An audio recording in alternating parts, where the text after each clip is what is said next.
Amém. Vamos abrir a palavra de Deus em primeira carta de Pedro, capítulo de número 3, versículos 13. 1 Pedro, capítulo 3, versículo 13. Nós vamos ler até o versículo de número 16.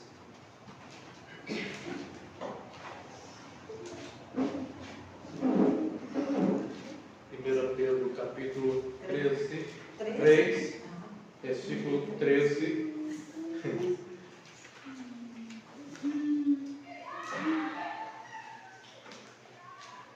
1 Pedro 3, versículo 13.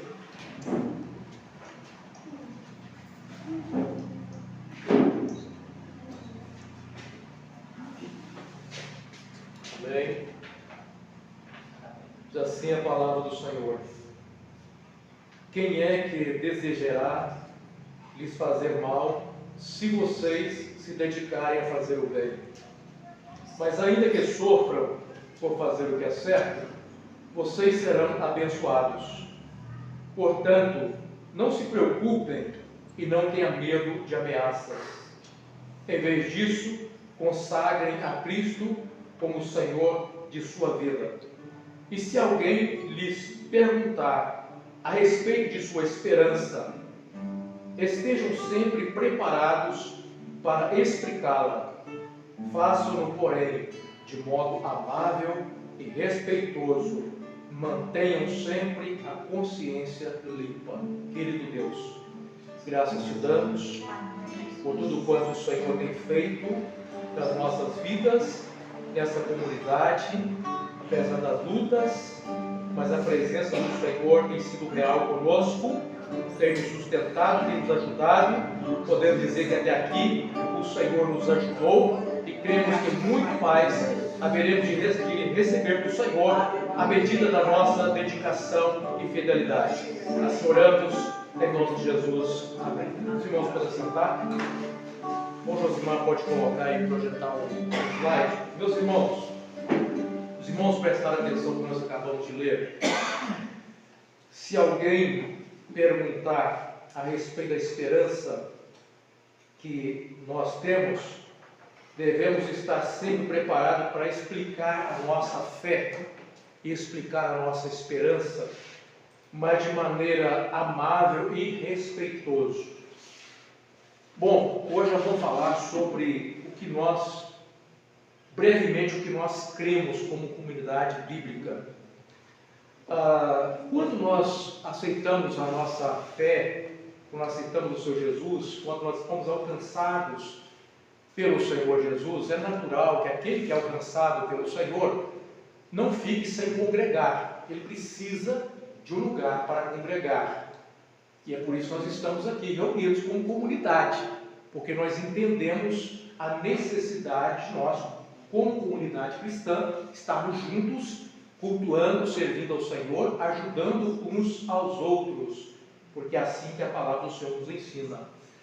Mas muitas vezes as pessoas ficam com dúvida: onde eu vou servir ao Senhor? Onde eu vou congregar? E há muitos lugares bons e muitos não tão bons assim. E qual é a melhor forma de nós sabermos onde nós estamos?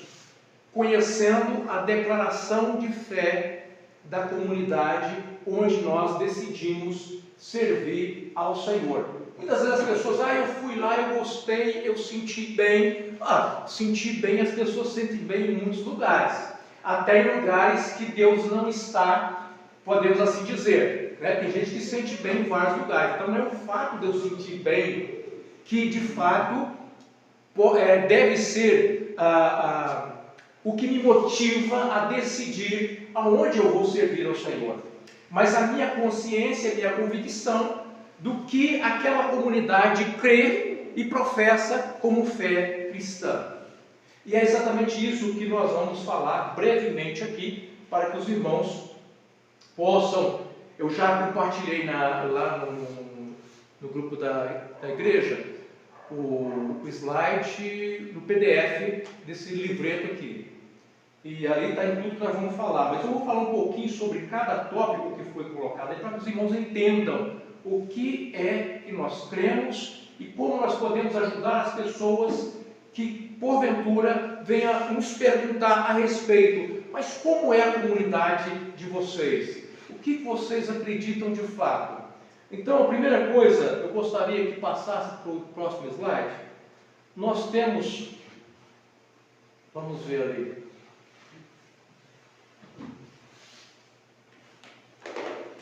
Conseguiu. Tem que ampliar. Tá bom, mas dá para entender ali. Sobre a nossa comunidade, nós somos uma comunidade cristã que acredita na atualidade dos dons espirituais. Então, nós somos uma comunidade cristã que acredita na atualidade dos dons espirituais. Porque tem comunidades que não acreditam na possibilidade de Deus manifestar através de dons espirituais hoje em dia. Nós acreditamos na atualidade dos dons espirituais, conforme se encontra em 1 Coríntios capítulo 12, e não somente aquela lista que está em capítulo 12 de Coríntios. Porque muitas pessoas se apegam a essa lista do 1 Coríntios 12 e esquecem que existem outros dons citados na Bíblia, que são tão importantes quanto. E aí nós vamos nos apegar também à lista de Romanos capítulo 12, que também fala de uma lista de dons espirituais que o Senhor concede à igreja. Prezamos pela ordem do culto, não é um culto de qualquer jeito, mas nós prezamos pela ordem do culto. Por quê? Porque é assim que a palavra de Deus nos instrui. A palavra de Deus diz que o culto deve ser com ordem e com decência. Não pode ser de qualquer jeito. As coisas do Senhor precisam ser organizadas. Com louvores cristocêntricos. Por que louvores cristocêntricos? Porque todo louvor que nós cantamos aqui é para a glória de Cristo. É para louvar o Senhor da igreja. Não é para nós, não é para o homem, é para exaltar o homem. Existem louvores aí que exaltam o homem, que eleva o homem, tem a preocupação de elevar o homem, a autoestima, às vezes até num patamar além daquilo que a Bíblia nos instrui, não é verdade? Mas o louvor no culto não deve ter nunca o foco o homem, mas sim a glória de Deus. Temos como ênfase a centralidade da palavra. O mais importante no culto é a palavra de Deus. É a palavra de Deus, o mais importante. Ah, mas tem muitos louvores lá, canta muito louvor, mas canta muito louvor. Se a palavra tiver só 5 minutinhos de palavra, eu pergunto aos irmãos, a palavra está tendo importância nesse lugar? Tem 20 minutos de louvor, 30 minutos de louvor e 5 minutos de palavra. Qual a importância que está dando a palavra de Deus? Então, nós temos a centralidade da palavra de Deus. Rejeitamos as aberrações e meninice presentes em muitos lugares. Aqui, é claro, né, sem querer citar nomes de qualquer lugar, de qualquer denominação, existe muita coisa acontecendo no meio assim, neopentecostal e pentecostal, que extrapola, né, irmãos? Que mostra infantilidade. E nós não queremos isso. Nós queremos uma manifestação de Deus, mas com equilíbrio. Com equilíbrio, né? Com zelo. Não somos exclusivistas, ou seja, não defendemos que somente a comunidade nossa é a comunidade cristã verdadeira, somente aqui tem salvação, como em alguns lugares. Se sair daqui perde a salvação, nada disso, né? Nós somos uma comunidade que soma com as demais cristãs que servem a Deus. Recebemos como nossos irmãos de fé todos que confessam a Jesus como único Salvador e que têm a Bíblia como a palavra de Deus e regra de fé e conduta. Cremos na liberdade para servir a Deus com simplicidade e no amor como o caminho mais excelente para expressarmos a nossa fé. Então, qual que é o caminho mais excelente para expressarmos a nossa fé em Cristo? Operação de milagre, é isso? Não, o caminho mais excelente é o amor. Quem disse isso? O apóstolo Paulo disse isso. Depois dele apresentar toda a lista de dons espirituais, inclusive os dons de milagre, ele vai dizer que o caminho mais excelente é o amor. Agora eu gostaria de que passasse o próximo slide.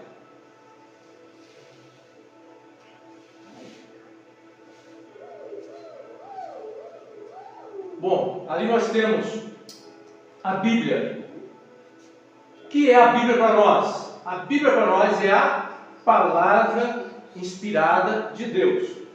Cremos na inspiração verbal e plena da Bíblia Sagrada. Foi escrita por homens inspirados por Deus, sendo, portanto, ele o autor. Então, quem é o autor da Bíblia? O próprio Deus, que usou os homens inspirados por Deus. Logo, a Bíblia não contém a palavra de Deus. Ela é a palavra de Deus. Por que isso é importante? Porque existem alguns segmentos cristãos que diz que a Bíblia não é a palavra de Deus. Ela contém a palavra de Deus.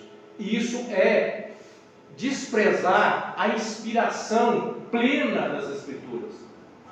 Tudo o que está registrado nas Escrituras foram registrados com inspiração de Deus, portanto, ela é a palavra de Deus. Nós encontramos isso em 2 Timóteo, capítulo 3,16, conforme está ali. Também cremos na Trindade, a Trindade Santa. Deus é eternamente existente em três pessoas iguais e distintas. Iguais em poder, em essência, e distintas por quê? Porque são pessoas independentes, são pessoas distintas. O Pai não é o Filho não é o Pai, e nem o Espírito Santo. São pessoas distintas, porém, eles compõem uma só divindade, ou seja, um só Deus verdadeiro, Criador dos céus e da terra, conforme nós encontramos em Mateus, capítulo 28, 19, ide, portanto, pregar o Evangelho da criatura, batizando em quê? Em nome do Pai, do Filho e do Espírito Santo. Nós vemos a Trindade, a ordem do Senhor Jesus, que as pessoas fossem batizadas na Trindade, reconhecendo a Trindade Santa. Também encontramos Mateus 3, 16 e 17, quando Jesus é batizado nas águas. Ele é batizado nas águas, Jesus está ali, o Filho sendo batizado. Ele recebe o Espírito Santo em forma corpórea de uma pomba, e uma voz do céu que diz: esse é meu Filho amado, a ele ouvi, a quem me compraram. Então, o que nós temos ali? Nós temos a Trindade, as três pessoas da Trindade também ali. Sobre Jesus Cristo, cremos que na deidade de Jesus, ou seja, nós cremos que Jesus é Deus, é o Verbo encarnado, nascido de uma virgem. Jesus nasceu verdadeiramente de uma virgem, de uma mulher que não teve relação sexual com nenhum homem. Jesus nasceu independente da ação de um homem, mas como obra da geração do Espírito Santo, fazendo com que o Verbo se encarnasse no ventre de Maria. Cremos na morte expiatória de Cristo. O que significa isso? Que a morte de Cristo, ela tem poder para expiar, para apagar os nossos pecados, para redimir as nossas vidas. Então, o sacrifício de Jesus não foi apenas um sacrifício que pudesse ser algo para servir de exemplo para como nós devemos sofrer. Tem pessoas que olham para Jesus apenas como modelo, como um exemplo a ser seguido. Não, a morte de Jesus é uma morte onde o sacrifício dele tem poder. Nós vamos estar aqui ceando com o Senhor, trazendo à memória aquilo que é a importância desse ato sacrificial de Cristo, o sacrifício dele da morte expiatória. Portanto, o ato da ceia é muito mais do que uma simples confraternização. É reconhecer o poder que há na morte vicária de Cristo por nós.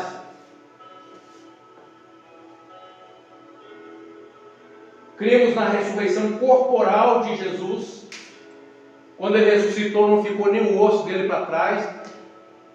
tudo foi transformado, como nós seremos um dia.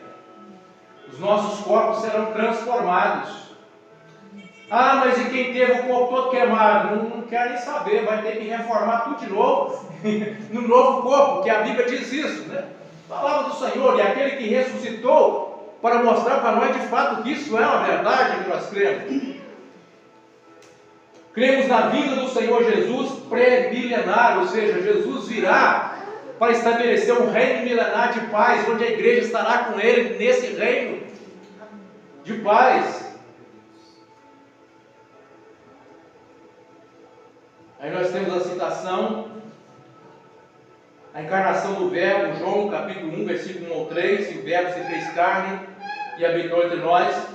Colossenses 2, 9 e 10 também fala da encarnação do Verbo, da deidade de Jesus. Pode mudar.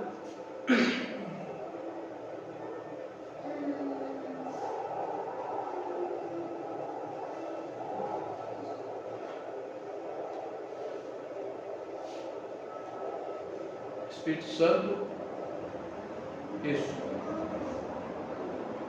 Sobre o Espírito Santo, irmãos, nós cremos na personalidade do Espírito Santo, por quem os crentes são chamados. O Espírito Santo é uma pessoa, e Ele é quem chama o pecador a Cristo. É Cristo, por intermédio do Espírito, é quem chama o pecador, é quem nos convence. Os crentes são chamados pelo Espírito, são regenerados pelo Espírito. O que é ser regenerado? Nasce de novo. Então, o Espírito Santo tem que dar a capacidade do ser humano nascer de novo, para ser uma nova criatura, salvo na presença de Deus. O Espírito Santo dirige. Nós somos batizados com o Espírito Santo. O Espírito Santo enche a vida do crente. O Espírito Santo habita o coração do crente. O Espírito Santo dirige em união, dirige os crentes, instrui os crentes, sela o crente para a salvação. Tudo isso é obra do Espírito Santo. E Jesus falou dessa obra em João capítulo 14, versículo 26, ele fala do Consolador prometido que viria para guiar o povo de Deus, para conduzir a igreja do Senhor.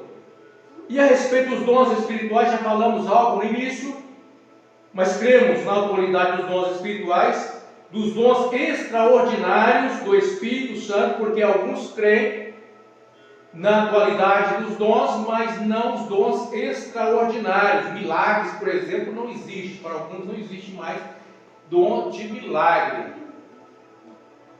Mas nós cremos que sim, existem esses dons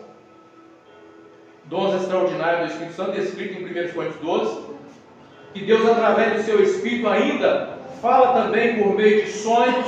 Deus ainda fala por meio de sonhos, visões e revelações. Deus pode falar, temos experiências com isso, não é verdade? Não é todo sonho que vem de Deus, por muito pensável em sonhos, diz a palavra do Senhor. A pessoa pensa demais naquilo, vai sonhar com aquilo, é evidente. A pessoa fica doida para casar, Senhor, me dá um sinal, vai sonhar com quem? Com a pessoa. Ah, o Senhor me deu uma confirmação, às vezes não é, a sua vontade de casar é tanto que você sonhou. Então a gente tem que tomar muito cuidado, mas Deus pode, de fato, sim, comunicar conosco por meio dessas revelações.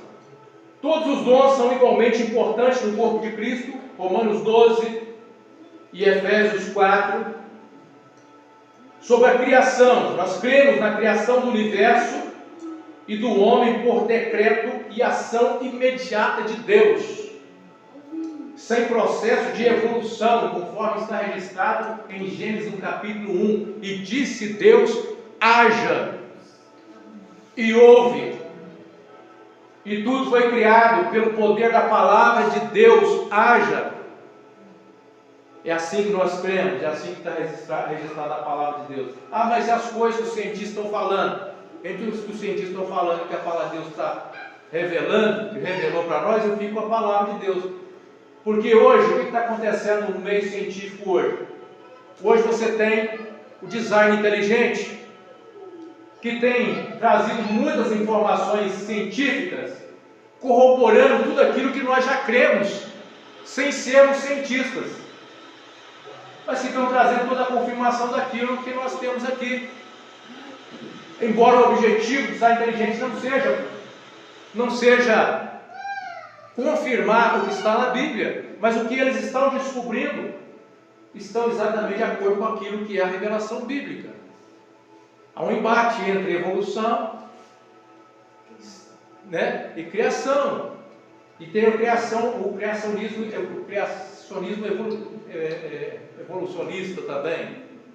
Tem cristãos que defendem isso, mas nós cremos que Deus disse haja e as coisas aconteceram conforme a palavra dele. Pode mudar.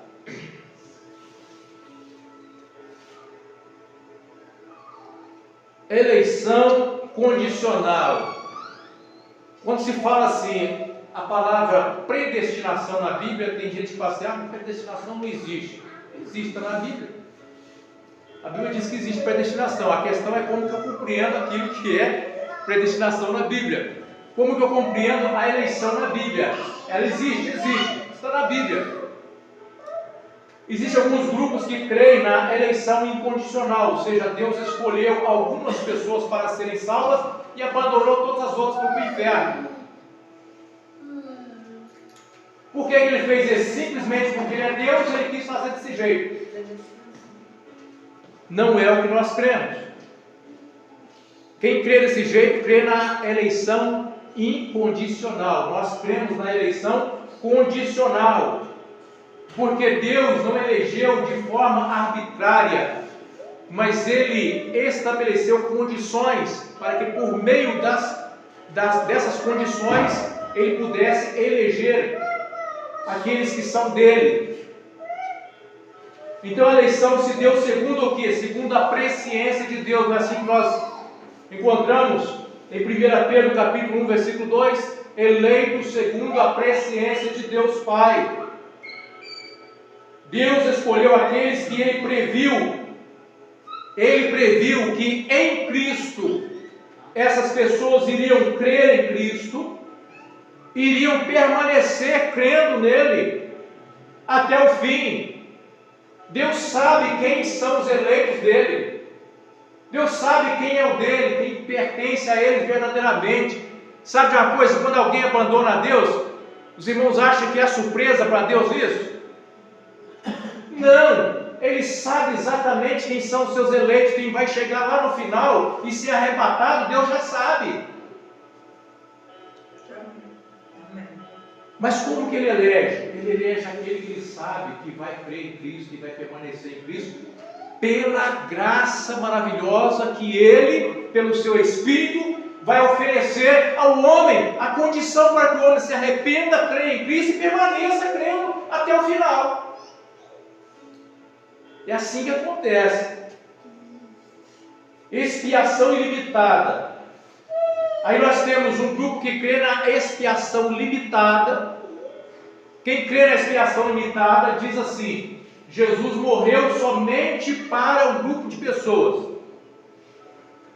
Jesus morreu só pelos seus eleitos. Ele não morreu para mais ninguém. Mas nós não cremos assim. Nós cremos na expiação ilimitada. O que quer dizer isso? Quer dizer que quando Jesus morreu, Ele ofereceu salvação para toda a humanidade. O sacrifício dele, ele é poderoso para salvar a humanidade inteira. No entanto, ele só é eficaz na vida daquele que crê. Deus amou o mundo de tal maneira, deu seu Filho de gente para que todo aquele que nele crê não pereça, mas tenha a vida eterna. Então o amor de Deus é imenso, é para o mundo todo. Jesus morre naquela cruz demonstrando amor para o mundo todo. Mas a salvação, a expiação só é eficaz na vida daquele que crê. A Jesus morreu na cruz para salvar toda a humanidade, então todo mundo vai ser salvo? Não. Por que se ele morreu para salvar todo mundo? Porque nem todos querem crer, nem todos creem, nem todos aceitam a operação do Espírito. Muitos rejeitam o chamado de Deus, muitos rejeitam o Espírito Santo. Então a oferta expiatória de Cristo é oferecida a todos. Cristo morreu por todos, mas a expiação, embora seja suficiente para salvar a todos, somente é eficaz na vida dos que em Cristo creem. Entenderam até aqui? Entenderam? O universalismo. Eu vou falar de coisa aqui que talvez os irmãos nunca ouviram falar, mas existe. O universalismo, o que crê no universalismo? Nós rejeitamos a crença de que no final todos serão salvos pela graça de Deus. O universalismo diz assim: Deus no final vai salvar todo mundo pela sua graça.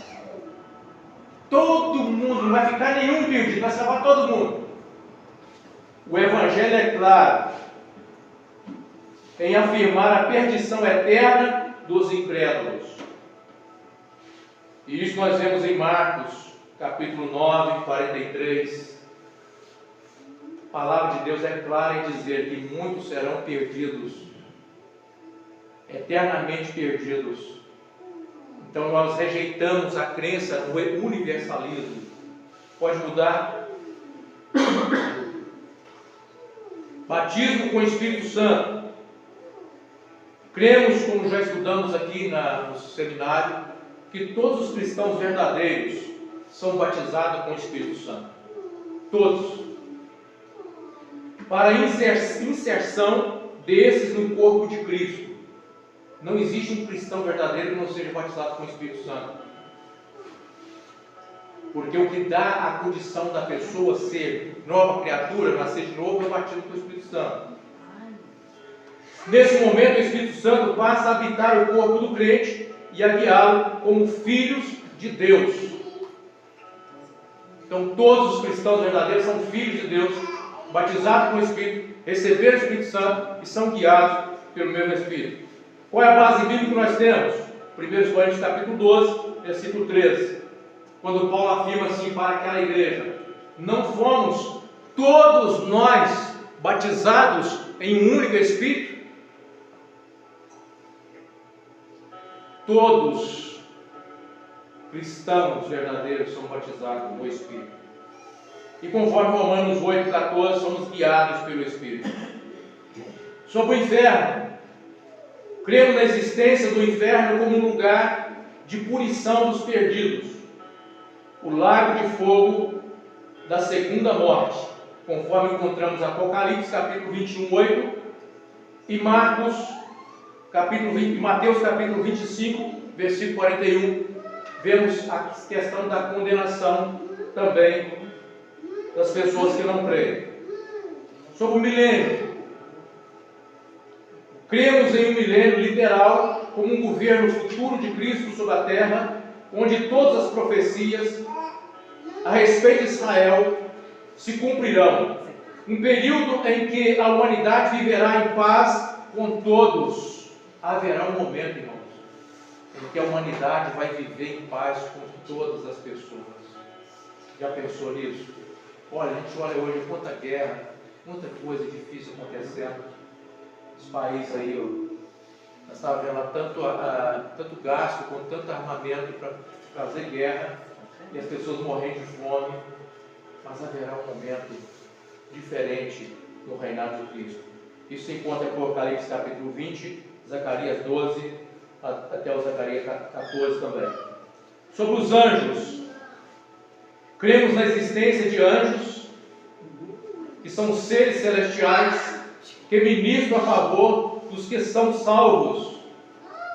Eles não aceitam adoração ou cultos de qualquer espécie. Isso é importante, irmão. Nós cremos na existência de anjos. Recentemente, um pastor fez uma postagem assim: depois do fechamento do plano bíblico da nova aliança, fechamento do plano bíblico Nós não precisamos mais de anjos. Mas não existe essa afirmação bíblica. Os anjos são ministros de Deus, eles trabalham a favor daqueles que vão herdar a salvação. Por ordem divina, às vezes os anjos nos guardam sem a gente perceber, nos dá livramento. Estão ali guardando a nossa vida, nos livrando, sem que sequer que a gente tenha conhecimento disso. Eu não preciso ver um anjo para crer que a palavra de Deus diz e afirma que o anjo do Senhor acampa ao redor daqueles que o temem e os livra. Que eles são ministros de Deus para ministrar a favor daqueles que vão ser salvos. Eles não aceitam adoração. Anjo não aceita adoração. Anjo que aceita adoração é anjo maligno, é anjo mau. E o anjo mau pode transfigurar e aparentar ser anjo bom. Ele pode se apresentar como anjo da luz. Mas se ele estiver aceitando a adoração, algum tipo de culto, esse anjo não é de Deus, não vem de Deus. Porque nós temos exemplos bíblicos onde os anjos rejeitaram a adoração, ao culto. São poderosos, são seres poderosos, podem se manifestar de forma humana, em forma humana. Eles podem se manifestar em forma humana. A afirmação que nós temos para isso é Hebreus capítulo 1, 14, Apocalipse 22, 9 e Colossenses 2, 8, 23. Esses textos aqui falam por que nós não podemos adorar a anjo, nem cultuar a anjo, e quem são eles. Demônios. Creio na existência de demônios como seres espirituais caídos que atuam perturbando e enganando os homens. Eles podem possuir pessoas ou simplesmente oprimi-las. Podem causar enfermidades físicas ou psíquicas. Os demônios são reais. Eles podem operar. Eles podem colocar uma enfermidade física na pessoa. Pode colocar uma perturbação psíquica na pessoa. E isso nós presenciamos na Bíblia. Confirmamos Marcos capítulo 5, versículo 9. Satanás. Cremos que Satanás foi um anjo criado e que se rebelou, na verdade, está ali errado, se rebelou e levou consigo alguns anjos. Satanás foi criado um anjo bom, mas se rebelou e conseguiu arrastar alguns com ele. Todos eles estão lançados no lago de fogo, todos eles serão lançados no lago de fogo, como fala, conforme a própria fala do Senhor Jesus. Jesus falando do lago de fogo, ele fala que o lago de fogo, o inferno, foi preparado para o homem, não sabia? Ele foi preparado para o diabo e seus anjos. Segundo Jesus, ele foi preparado para o diabo e seus anjos. Mas por que o ser humano vai ser lançado lá? Porque Deus é ruim? Não, porque o ser humano rejeitou a bondade de Deus.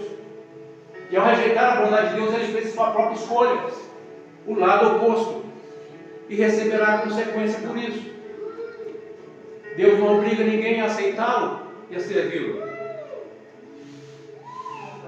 Pode mudar. Reencarnação.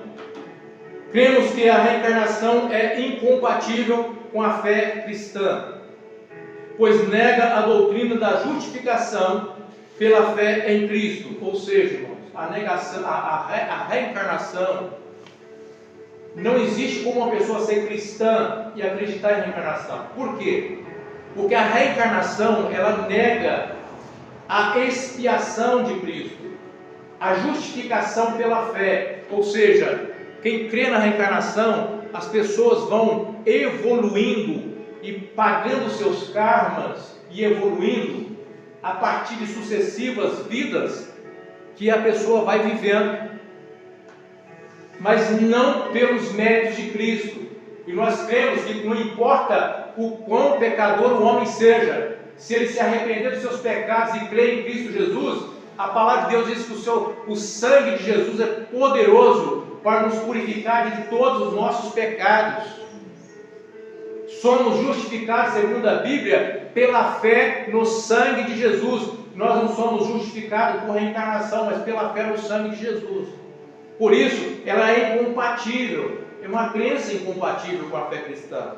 Ela nega a eficácia do sacrifício de Cristo como Cordeiro de Deus, que tira o pecado do mundo. Eu conversando com um amigo, meu amigo mesmo, e ele professa a fé espírita, e ele crê que Jesus é um maior mestre, né? Crê em muita coisa, que Jesus opera milagre, mas eu falei para ele assim: você crê que o sangue de Jesus é capaz de purificar o homem dos seus pecados? Não crê. Por que não crê? Por causa da doutrina da reencarnação. A justificação, ela vai de encontro com a doutrina da reencarnação. Por isso nós não cremos nisso. A nega a eficácia do sacrifício de Cristo como Cordeiro de Deus que tira o pecado do mundo, pois é assim que a palavra de Deus apresenta Jesus como Cordeiro de Deus que tira o pecado do mundo. A Bíblia não ensina a reencarnação, em si ressurreição. Jesus, falando sobre isso, ele falou que ele é a ressurreição e a vida. Purgatório. Rejeitamos a crença no purgatório por entender que não é uma doutrina ensinada na Bíblia. O purgatório é um dogma estabelecido pelos concílios ecumênicos de Florença e de Trento. Portanto, é um dogma tardio na igreja, criado na igreja católica bem tarde, no período da Idade Média, é que surge esse dogma. Depois do século XI, XII ali, é que vai surgir esse dogma. Então, nós não cremos. Nós cremos naquela palavra que Deus diz que em João capítulo, coloquei João 8:1 aqui, mas se eu não me engano é outra coisa que eu queria colocar aí. João 8:1, o que diz João 8:1? Lê para mim aí. Eu estou achando que eu queria falar de outro texto e coloquei João 8:1.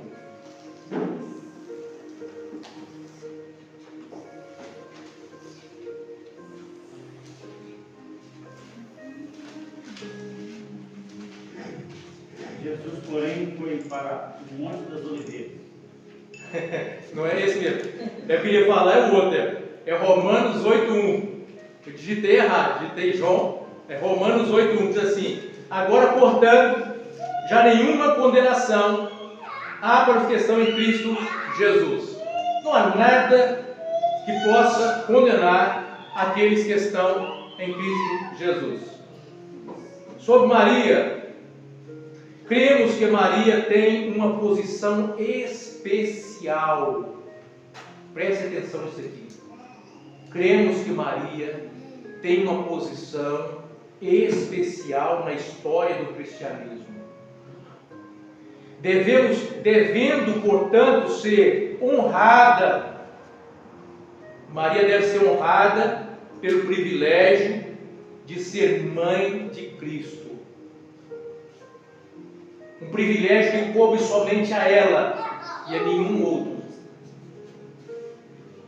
Ela deve ser honrada por isso, mas jamais deve ser cultuada ou considerada senhora da igreja ou mãe dos cristãos, uma vez que jamais foi reconhecida nesses termos na Bíblia. Nós não encontramos nenhuma afirmação desses termos na Bíblia. Como comunidade bíblica, o que nos importa é a palavra, é o que a Bíblia nos diz. Pode mudar. Não assusta com figura, não, irmãos, mas foi o que eu achei lá. Que era do homem. O homem.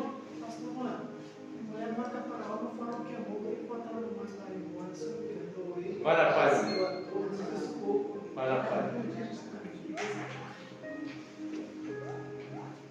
O homem foi criado em perfeito estado, com liberdade de escolher. Foi colocado à prova.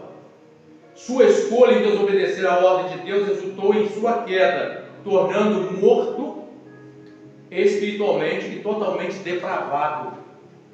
É assim que o homem se encontra depois da queda, totalmente depravado. O resultado da queda afetou toda a raça humana, dando origem ao pecado original. Então o pecado original nasce a partir daí. Todos pecaram em Adão, sendo resgatados pela fé no Cristo Redentor, que é o segundo Adão, conforme encontramos Romanos capítulo 5 e 1 Coríntios capítulo 15. Pode mudar. Está acabando. Salvação somente em Cristo. Cremos na salvação eterna de todos os remidos por Cristo e regenerados pelo Espírito Santo. Em nenhum outro há salvação. Atos capítulo 4, versículo 12 afirma categoricamente que nenhum outro há salvação. Pode mudar. A mecânica da salvação. Nenhum pecador se rende a Cristo sem a operação da graça de Deus, sem que o Espírito Santo manifeste a graça na vida do pecador. Nenhum deles se rendem a Cristo. Justificado mediante a fé no sangue de Jesus, seguido de regeneração, ou seja, novo nascimento, santificação como processo de maturidade do cristão, que se inicia com a regeneração, seguido do recebimento do Espírito Santo, morando no crente, finalizando com a glorificação, com a ressurreição do corpo, 1 Coríntios 15, ou seja, existe um processo na salvação do homem. O homem é regenerado, santificado, justificado, declarado justo diante de Deus. O Espírito Santo começa a trabalhar nele para que ele possa santificar cada vez mais a sua vida, para que ele possa amadurecer e parecer mais com Cristo. E no final, quando houver a ressurreição, seremos glorificados, receberemos a glória eterna, corpo glorificado, homem glorificado por completo. É isso que a palavra de Deus nos instrui. Cremos na perda da salvação. Existem comunidades que não creem na perda da salvação. Nós cremos na possibilidade de alguém perder a salvação. Como? Cremos que o cristão que não perseverar crendo em Cristo comete o pecado da apostasia, naufragando na fé e, portanto, recebendo como justiça de Deus a ira, assim como todos os incrédulos, conforme se encontra registrado em Hebreus capítulo 6 e 2 de Pedro capítulo 2, versículo 2. Aí mostra pessoas que creram um dia e que naufragaram na fé, tornaram apóstatas e foram condenados. Pode mudar. A igreja, irmãos, é um organismo vivo, formado de forma mística, formando de forma mística o corpo de Cristo, como apresentado por Paulo em Efésios capítulo 1 e 4, 1 Coríntios 12. A igreja ela é católica no sentido amplo, porque a palavra católica quer dizer universal. Então a igreja do Senhor Jesus ela é universal, no seu sentido amplo, ela é católica, ela é universal. Ela não está separada por denominações, ela é uma igreja ampla. Mas no sentido local, mas também existe um sentido restrito, onde se reúnem os membros do corpo de Cristo, que é a igreja local. A igreja local, sim, aí ela tem separação denominacional, onde um grupo se reúne, o corpo de Cristo se reúne aqui para cultuar. A igreja universal é formada de todos os remidos por Cristo, independente da classificação denominacional. Quem identifique uma igreja local. Cremos que a igreja verdadeira reconhece um único Senhor da igreja, Cristo, a cabeça do corpo, conforme Colossenses capítulo 1, 17 e 18, Efésios 5, 22 ao 25. Pode mudar? batismo e Santa Ceia. Cremos que Cristo deixou para a sua igreja apenas esses dois sacramentos, sendo o batismo nas águas para arrependimento, que abracem a fé evangélica, para os que abraçam a fé evangélica. Tal batismo como sinal visível de uma graça invisível. O batismo nas águas é um sinal visível de uma graça invisível, de uma operação espiritual. A Santa Ceia, que embora seja um memorial, que é o que nós vamos participar agora, embora a ceia seja um memorial, ela traz consigo um aspecto místico, apontando para a presença real de Cristo no ato da participação dos elementos. A participação da ceia não é algo banal, não é apenas uma lembrança, mas uma participação real de Cristo presente no ato da preparação. Não como entendem os católicos, não estamos falando de transubstanciação, não estamos falando aqui que literalmente Cristo está presente naqueles elementos, mas há uma presença real de Cristo agindo em nós quando nós participamos da ceia do Senhor. E isso nós encontramos em Lucas capítulo 22, versículo 19, e Marcos capítulo 16, versículo 16. Encontramos a referência a esses dois sacramentos. Pode mudar. A graça resistível, alguns segmentos, como a igreja presbiteriana, por exemplo, crê em uma graça irresistível, ou seja, quando Deus vai salvar uma pessoa, ela não tem como ela dizer não de jeito nenhum. A graça é irresistível. Jesus vai lá e arranca aquela pessoa lá e salva mesmo, e não tem nem como aquela pessoa dizer não. Nós cremos diferente disso. Nós cremos que a graça de Deus, ela pode ser rejeitada pelo homem. Tanto antes da conversão, ou seja, Cristo vai lá, manifesta a graça, fala ao coração e o homem endurece. Jesus manifesta a graça, fala ao coração, chama para o arrependimento e o homem continua endurecido. Não quer Jesus, resiste. É a liberdade que o homem tem para isso. O homem tem essa capacidade de rejeitar a graça de Deus. E ele pode rejeitar também durante o processo da santificação, na sua jornada cristã, e por isso que alguns apostatam da fé, se desviam e afastam definitivamente de Deus. Isso nós encontramos primeiro em Hebreus 6, 4 a 6 e 1 Timóteo 4, versículo 1 ao 3. Pode mudar. Segunda vinda de Cristo.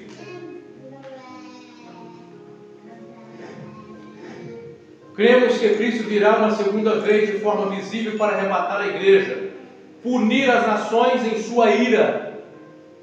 Jesus, quando vier para arrebatar a igreja, sabe o que ele vai fazer com as nações que estão rejeitando ele?